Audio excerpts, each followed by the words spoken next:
Hey. How you guys doing?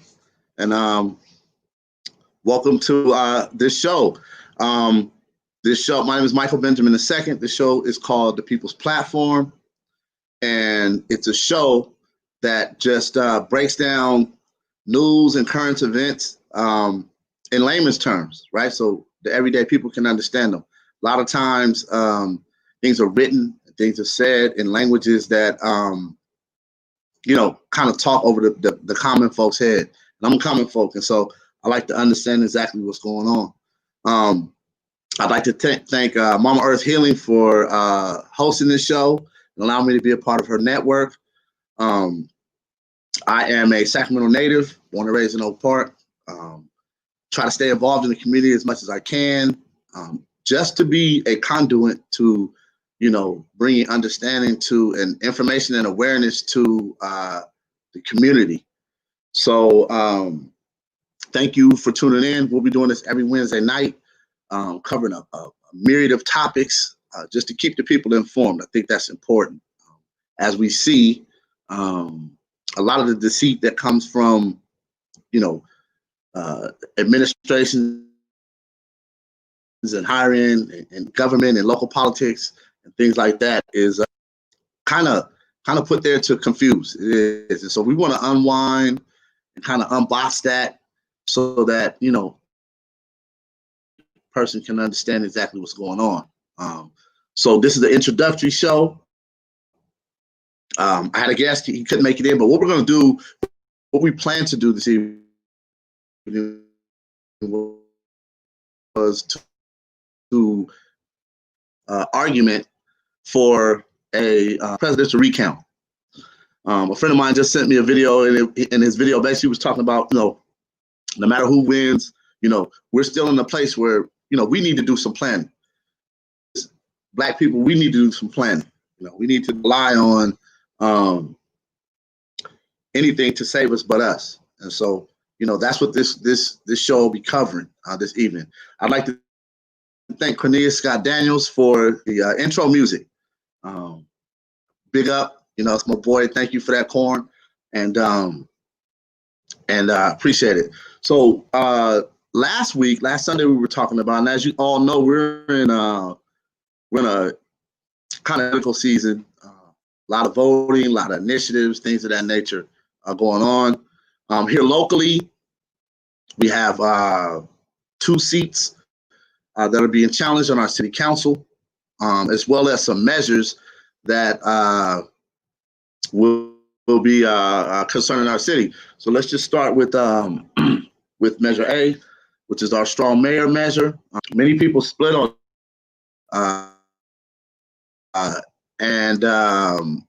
this. So for the sake of understanding, again, like I said, we want to break down everything. Let's go ahead and go over this. This is a civics lesson, local politics civics lesson. Cities can be ran, let me say, management structure. And in a city management structure, a city manager is appointed. And this individual is over all the budgetary things, all the fiscal things. They really make a lot of the hard decisions. You could really almost say, don't want to say it, but you can really almost say that this person is the mayor. They hold a lot of power, the city management. And then you have a strong mayor form of government at the local level. And the strong mayor form of government is a government in which the mayor acts as the city manager. This person is elected and generally will make all the hard decisions. In Sacramento this year, in our county, city and county, it was put on the ballot to see if we want to make our mayor, Darrell Steinberg, strong mayor. A lot of people were against it, and some people were for it. There's arguments on both sides. Those that are for it, they'll argue that every other city this size of Sacramento, they have a strong mayor. Being able to make decisions effectively and efficiently and fast, right? and they will have to go to all the council districts to get, their vote. I'll tell you why. Kind of against that. Against it. I'll tell you why in a minute. And they'll also say that sometimes because the mayor was elected, strong mayor, it makes his or her decision a little bit more supported because they were elected. So the people elected them, and they put that in their hands, and they can make those decisions. Those against strong mayor, those for a city management government, they argue that the strong mayor takes away the choice of each individual council district.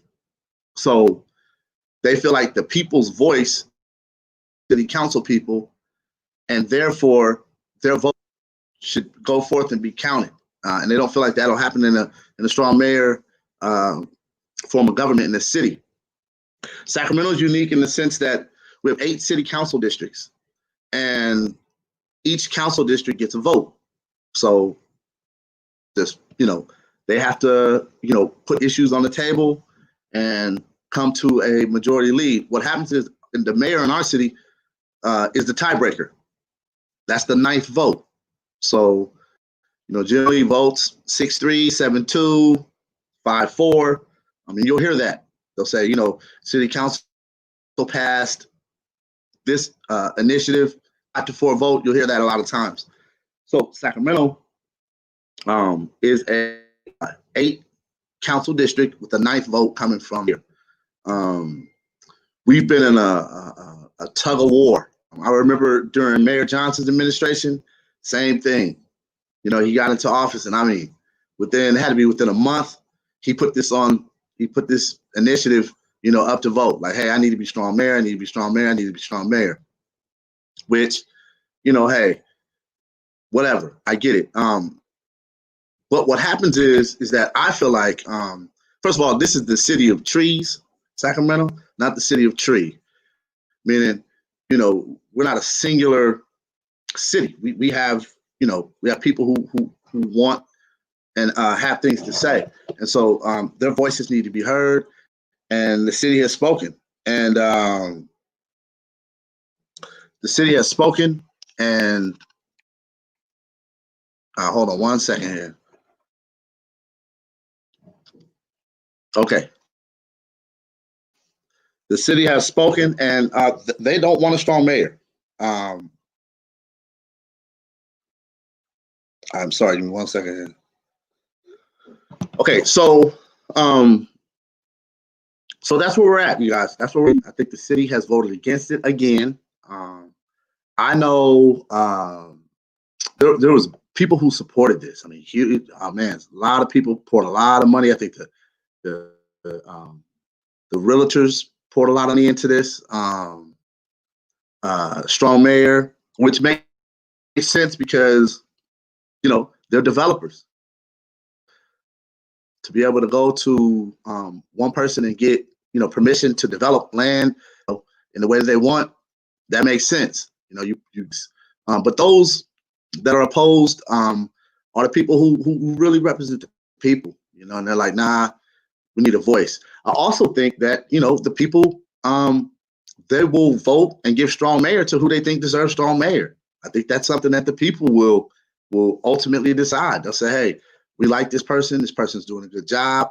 Strong mayor. No matter what type of job you think the mayor's doing, the strong mayor is something that will be given to someone who the people think is a strong mayor. And so that's the one thing that I say I like about Sacramento. Sacramento still wants to keep its, kind of power structure and decision-making processes in the hands of the people, and not just hand it over to one individual. So anyway, with that, that's your strong mayor. That's your measure A. Okay. Another huge measure was measure C, rent control. Okay, and it's odd, you all, because measure A and measure C are kind of married. It's weird. It's the way people felt about it. So you had a lot of people who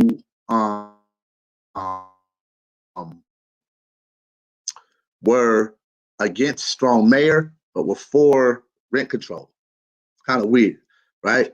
And then you had some people who were against both, right? But you had some people who were for strong mayor again and against rent control, which is it's kind of odd in a sense because it seems like you'd be against strong mayor and for rent control, but a lot of times it was going opposite. And so in the end, I think that Measure C cost one incumbent his seat, I believe, and I think that it's hard for you to and I'm talking about District 2. I think it's hard for you to be in certain businesses and also hold a public office. Like I think that it's hard for, like, say, a minister, right? Someone who's the pastor or head of a church to kind of run for office. It's hard, because you have to make some decisions that don't involve your congregation, right? It involves the whole community, and that community might not necessarily believe in what you believe spiritually, and then it becomes a pull and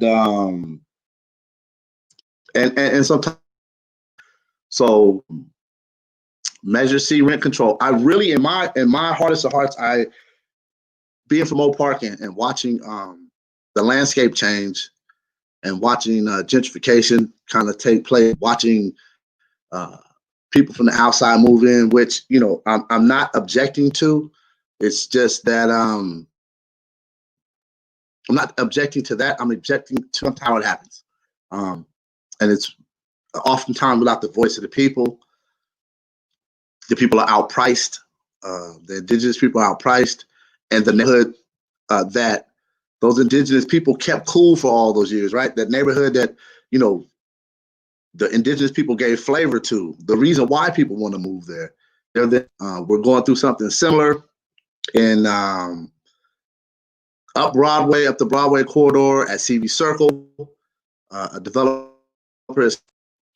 and through the years, he's been able to manipulate things, and now we possibly will have 750 families, out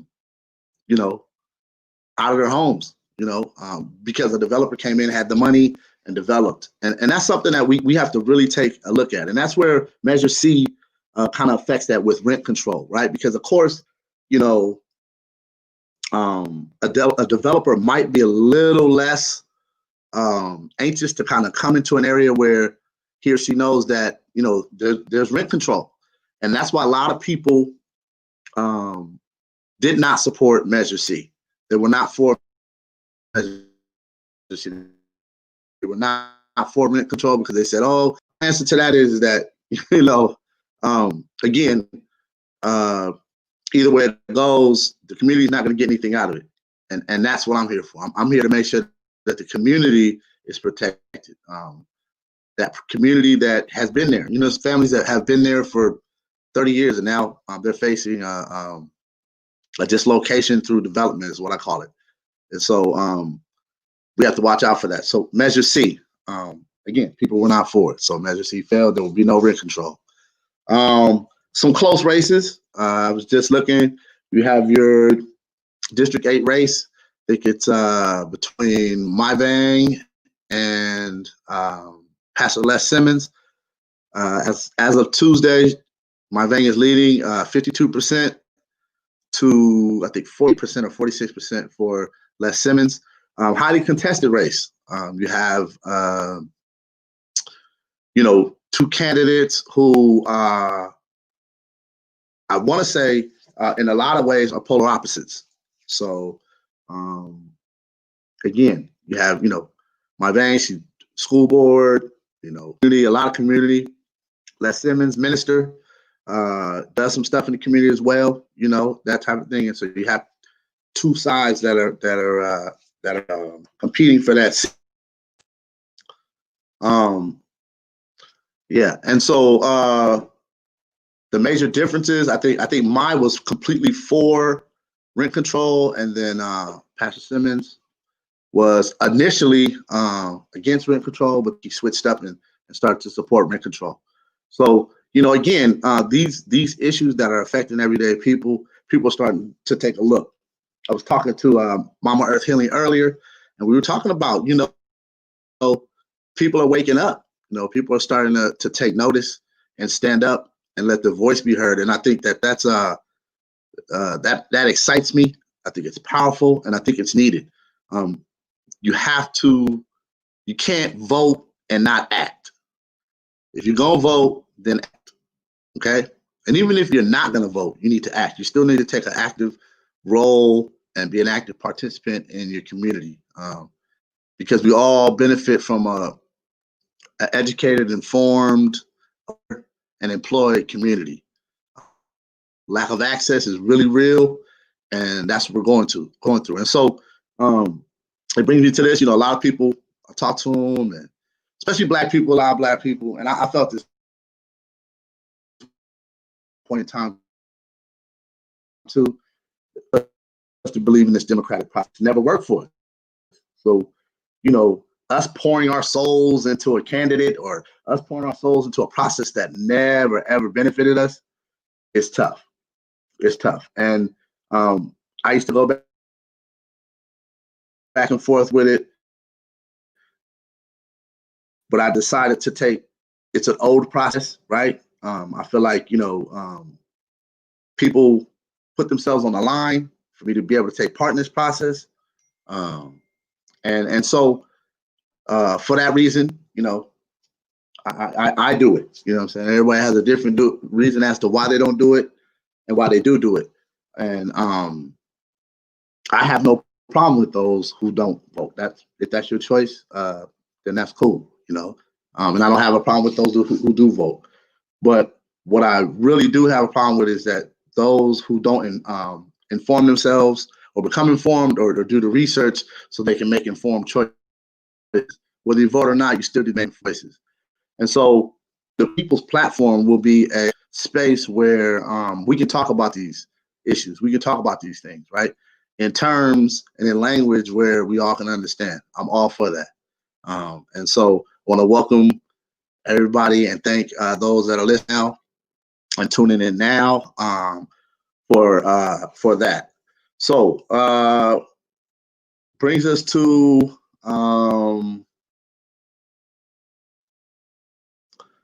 oh, I'm sorry. Yes. Also 52 to 47%. So my vein is leading 52 to 47%. I said highly. Okay, so they say there's 6,000 voters left. So there's 6,000 voters left to count, and we'll see. We'll see how that goes. We will see how that goes. All right. Also, too, there were some state initiatives that and state propositions that were on this ballot as well. And I want to get to those. It's funny. I don't really even I don't know where to start with the presidential stuff, so I'm gonna save it till last because it's just whatever. But I do want to get to this local California stuff because I think that's where we'll see the most change or the most unchanged. So let's get to this. We broke this down on Sunday, but we'll just go over it again and talk about what it might mean to us. Okay, hold on 1 second here.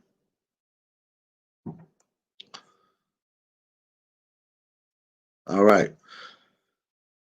So, because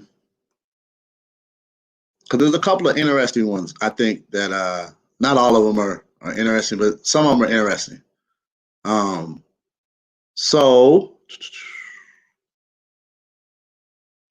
let's talk about this Prop 16,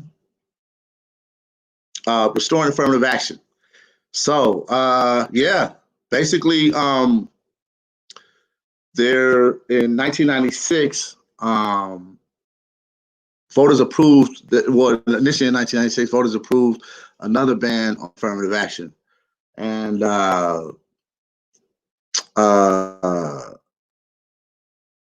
we had a Proposition 209 and that reversed that. And now this voting cycle, we have Proposition 16 would again take away, take away affirmative action. And it's odd because, you know, these some of these and regulations and things like that, you just shake your head at sometimes. It's like, you know, we only need affirmative action because we know that there's outwardly and overt discrimination going on in hiring, admittance to post-secondary education,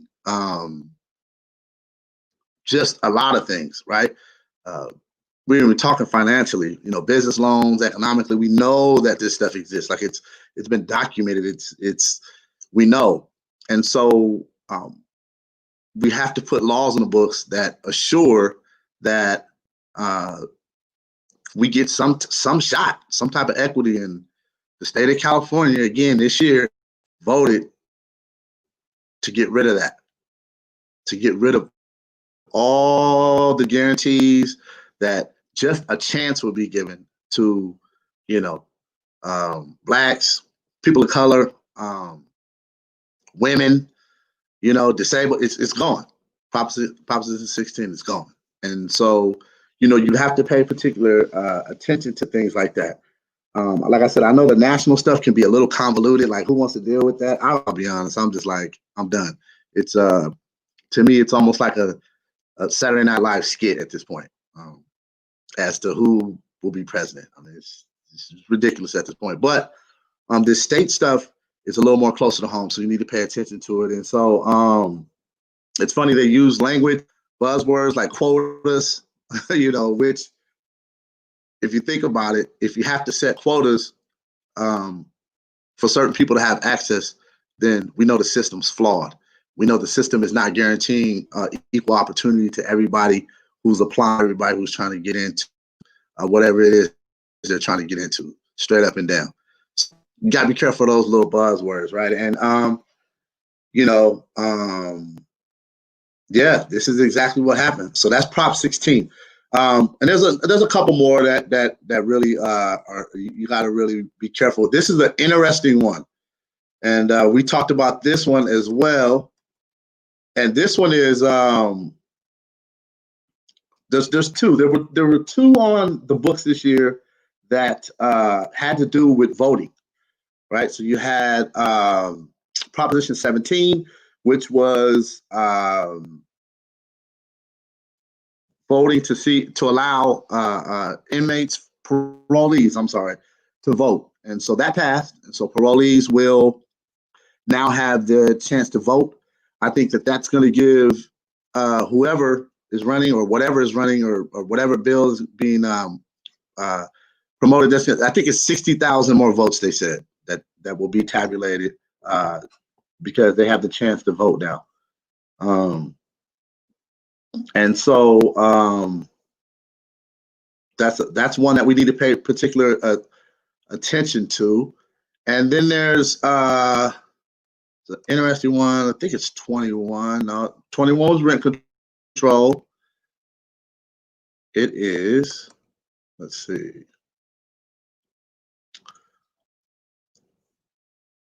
19. Let's see. No, hold on one second. Lost the number. I don't know how I lost the number, but here we go.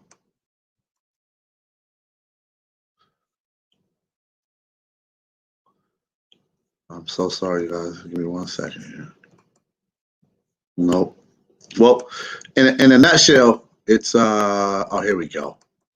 Here we go. It's Proposition 18. I'm totally apologize. Proposition 18, and what this law, what it did is it would have allowed a 17-year-old who turns 18 during the voting cycle to be able to cast a vote. 17. And this is something that I've pushed for a long time. You know, we take government in high school, or at least we used to. We're constantly enthralled in a lot of political and government talks, right? And my parents explained this to me early in age, you know, about, you know, being things like that. And so This law would have given the right to vote, which means we would have been able to prepare them at 14 and 15 and 16 when they turned 17 to be able to make informed decisions. And California voted against this, right? Really makes no sense. They can go buy a vape pen at this age, right? And there's things that they can do at 17 and get a license, but they can't vote. And again, this is one of those ones you look and you shake your head at and you say, why? Who's behind this? How come they can't vote? And the people who are against this, they feel like the parents would take the vote from the kid, and so the kid would vote along the lines of their parents, which, yeah, that's pretty, you grow up in a household and your parents are constantly, they give you they should be, trying to give you ethics and things, and you vote along those lines. But what's the problem with that? I don't see the harm in that.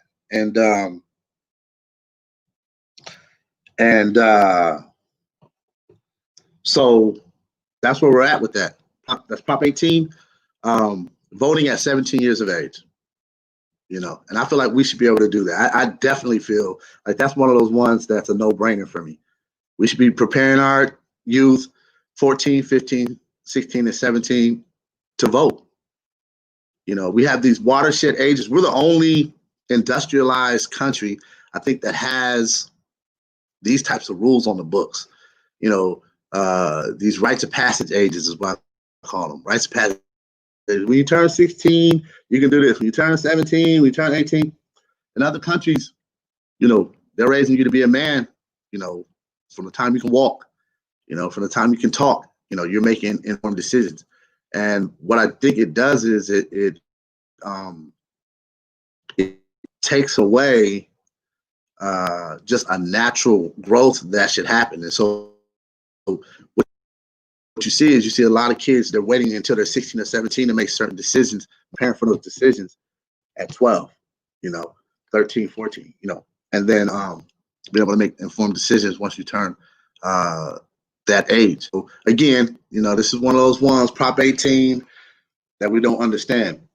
And the process, someone in state legislature propose, put this back on the ballot as soon as they can, to see if we can get this.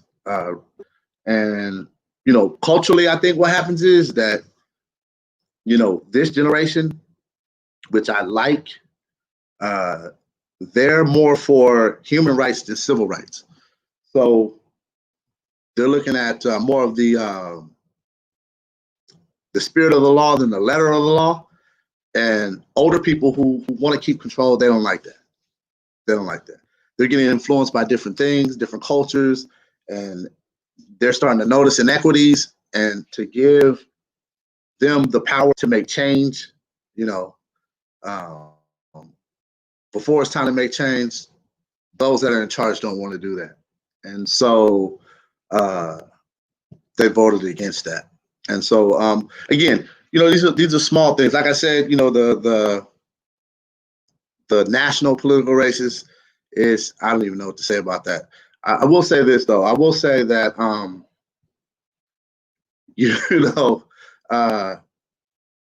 it's just a joke. The president's asking for a recount of votes, right? And so my question is that if you're asking for a recount of votes, then does that include Mitch McConnell's vote as well? Because he was on the same ballot. He won in his state. And, so does that, do we go and start recounting all the congressional votes and all the assembly vote? Do we and I think that's the real question. That's what makes this a joke. It's just not, yeah. But let me say this. I will be authoring, hopefully, or co-authoring. Let me say that because I want to invite you all, the viewers and the listeners, to help me out. I'm trying to put together a contract with Black Sacramento that I want to present to the city. And this is basically a contract that outlines what we'd like to see, you know, in terms of diversity, equity, inclusivity, and you know, yeah, you know, I want it as well, and we're going to start on that. So, just on the last call, I forgot her name. She challenged it. She said, you know, you guys need some homework, right? You guys need some homework, and so here's the homework for this week. Black people, this is the question for you. We oftentimes look to be defined by how white people look at us, right? And we oftentimes look to be defined by how systems that we didn't create, systems that we don't fit in, and things like that, right? We often look to be defined by clothing and material, things that we don't own, things that we don't manufacture, things that we have no cultural or significant connection to, right? All created by, you know, capitalism, right?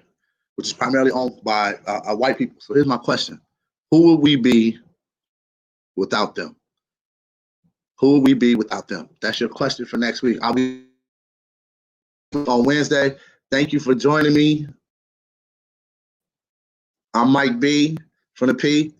You can reach me at back at IG. And thank you for tuning in. All right. Every week, we're going to do a little bit more stuff too. We'll have sports. We'll have special guests. And yeah, we'll break this down, man. We're going to unbox it, right? So it makes sense. All right. And even if it doesn't make sense, at least we'll know. All right. Hey, peace, y'all. All right.